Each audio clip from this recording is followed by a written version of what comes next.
Selamat pagi, salam jumpa lagi dengan saya, Ibu Emiliana Cheunvin, dalam Renungan Pagi. Hari ini, Sabtu, edisi 17 Oktober 2020. Salve! Sungguh berbahagia pagi hari ini kita dapat berjumpa kembali dalam acara Renungan Pagi.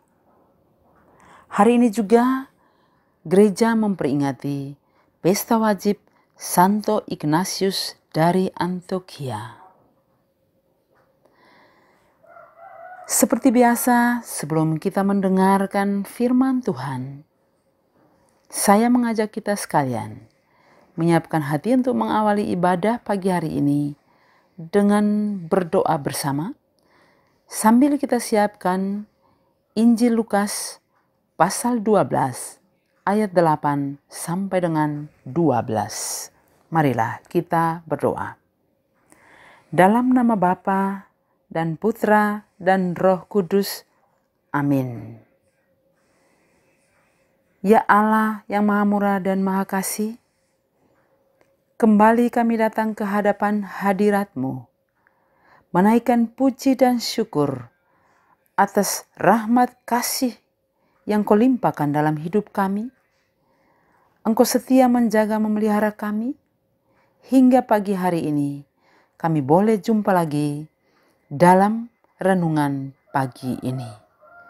Kami mohon, hadirlah dalam hati kami, penuhi kami dengan Roh Kudus-Mu, agar firman-Mu yang akan kami dengar dapat kami laksanakan dalam hidup kami. Semua ini kami sampaikan kepadamu, karena Engkaulah Allah yang hidup dan berkuasa, kini dan sepanjang segala masa. Amin. Dalam nama Bapa dan Putra dan Roh Kudus. Amin. Anak-anak yang terkasih, setelah kita membuka ibadah renungan pagi hari ini dengan doa bersama, selanjutnya mari kita siapkan Injil Lukas pasal 12 ayat 8 sampai 12. Mari kita sama-sama membaca firman Tuhan ini. Tuhan beserta kita sekarang dan selama-lamanya. Inilah Injil suci menurut Santo Lukas. Dimuliakanlah Tuhan.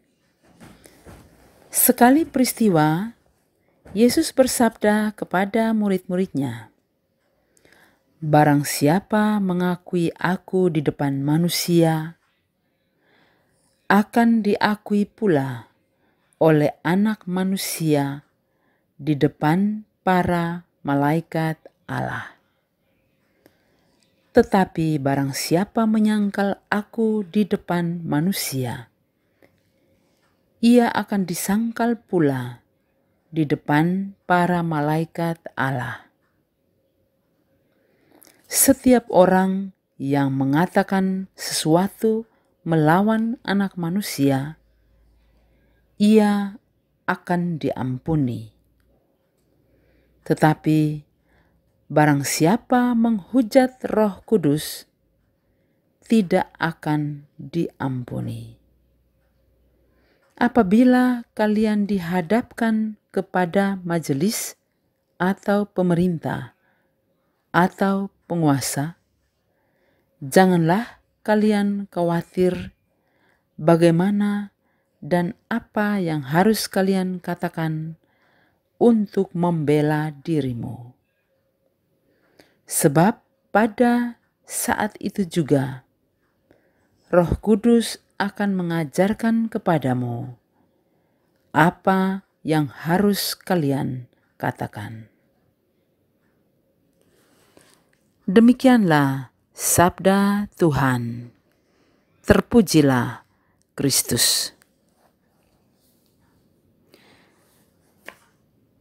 Injil suci yang barusan kita baca bersama dari Lukas pasal 12 ayat 8 sampai 12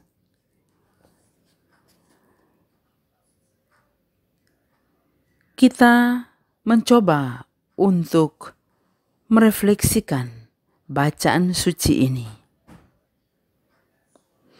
Anak-anakku, seorang gadis dulunya sangat aktif dan bersemangat dalam kegiatan orang muda Katolik atau yang kita kenal dengan OMK. Namun sikapnya berubah 180 derajat setelah ia berpacaran dan menikah dengan seorang pemuda yang bukan Kristen. Ia bukan hanya menarik diri dari kegiatan menggereja, tetapi dengan sangat lantang berbalik menyerang ajaran gereja dan menolak kealahan dari Yesus sendiri. Ini adalah salah satu contoh dari sekian banyak sikap penolakan atas keselamatan yang ditawarkan oleh Yesus.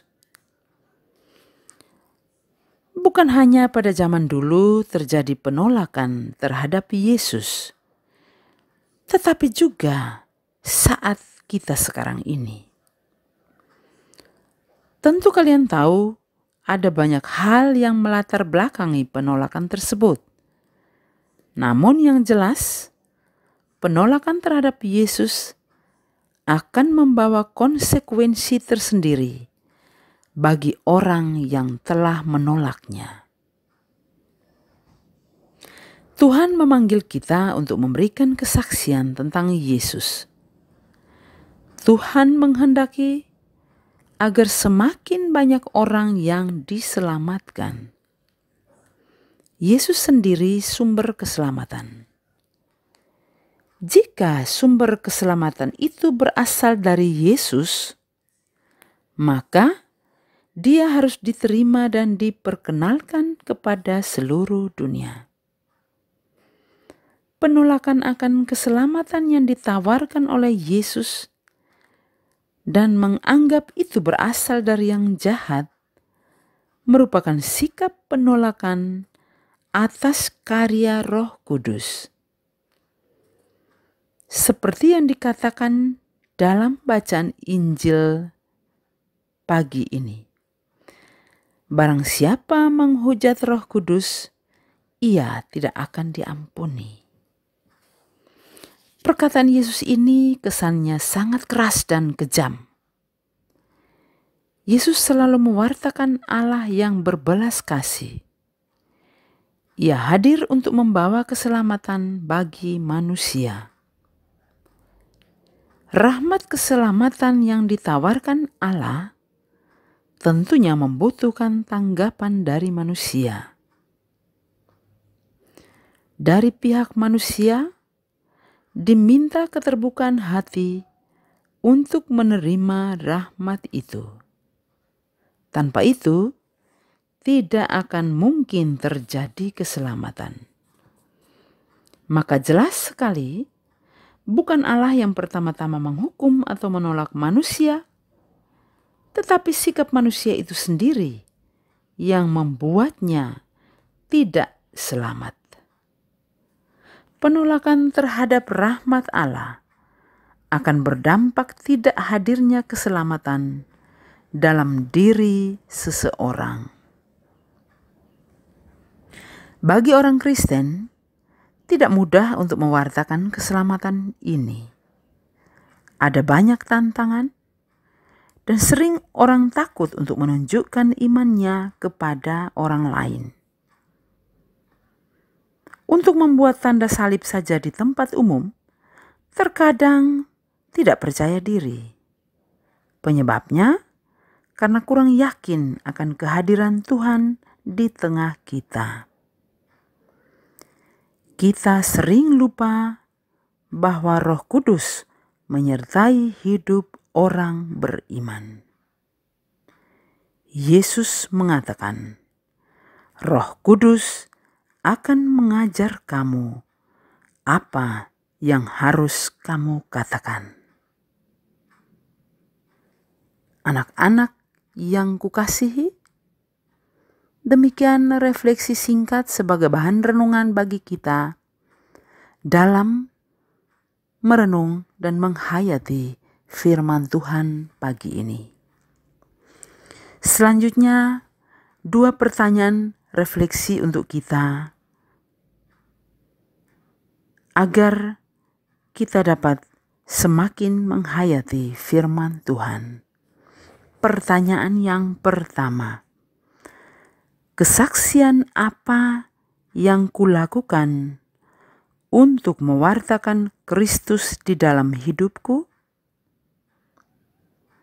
Pertanyaan kedua, hambatan-hambatan apa yang membuat aku tidak mampu untuk bersaksi? 2 pertanyaan ini menghantar dan menuntun kita untuk jujur terhadap diri kita sendiri. Nah, anak-anak, dengan demikian renungan pagi hari ini sudah selesai. Mari kita akhiri dengan berdoa bersama, dan harapan kita semoga kita dapat berjumpa lagi dalam edisi-edisi berikutnya dalam keadaan sehat dan sukacita. Mari kita berdoa. Dalam nama Bapa dan Putra dan Roh Kudus. Amin. Puji dan syukur kami haturkan kepadamu, ya Allah, Bapa yang Maha Murah, karena di pagi hari ini kami Kau perkenankan untuk mendengar dan merenungkan firman-Mu. Kami mohon, bantulah kami agar kami dapat menghayati firman-Mu dan mengamalkannya dalam hidup kami. Nama-Mu kami puji kini dan sepanjang segala masa. Amin. Dalam nama Bapa dan Putra dan Roh Kudus. Amin. Terima kasih anak-anak. Sampai jumpa lagi minggu depan. Selamat pagi. Salve.